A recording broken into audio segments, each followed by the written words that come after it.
And we're back with the Senate Intelligence Committee Chairman, North Carolina Republican Richard Burr. Senator, I want to talk to you about these investigations. The FBI is searching in a lake near San Bernardino, near the scene of the terror attack last week. What have they found? What are they looking for? Well, we're looking for anything that would give us a clue of the digital footprint of these two individuals, who they talked to, where they went.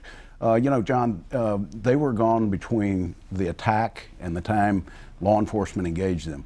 They were on the move for 3.5 to 4 hours and trying to sort of fill in the blanks. Where were they? They're using cameras from the city itself, from convenience stores, trying to recreate exactly where they went and who they might have talked to.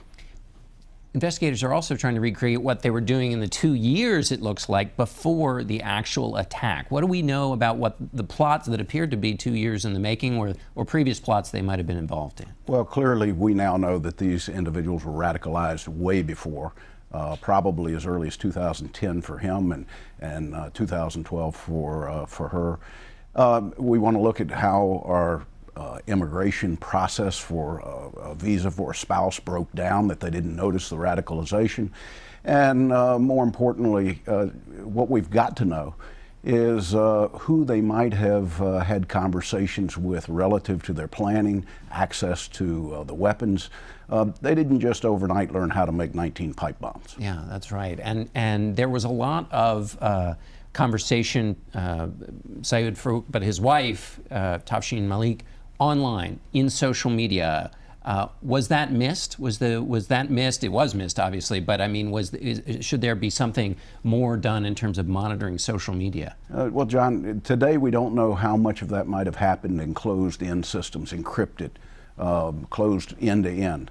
And what you've seen with Paris and now with San Bernardino is terrorists who are committed to destroy their digital footprint, to destroy phones, to take hard drives. I'm sure that the FBI was in the lake trying to find if there was any of that electronic media in the lake, that they can go and trace the conversations that took place. But let me just say today, encryption is becoming more and more a problem with our ability to see inside of the communications of individuals both in the United States with each other and with people abroad.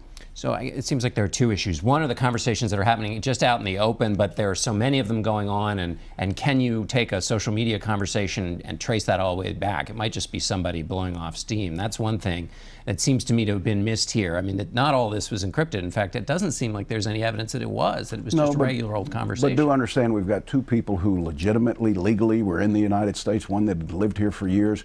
Nobody on a watch list, a no-fly list.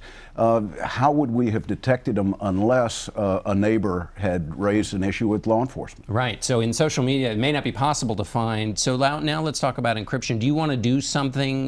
Because the Silicon Valley companies say that you can't create a backdoor that an encrypted system that has a backdoor for law enforcement also creates a backdoor that makes your encrypted information vulnerable, and that's bank accounts and transactions and all kinds of things like that. John, if we changed and we weren't talking about terrorism, we were talking about pedophilia, and the FBI is trying to make a law enforcement case against somebody sending photographs of a kid to another pedophile, would we want, with a legitimate court order, to be able to make that case based upon what they were transferring in encrypted networks? The answer is yes.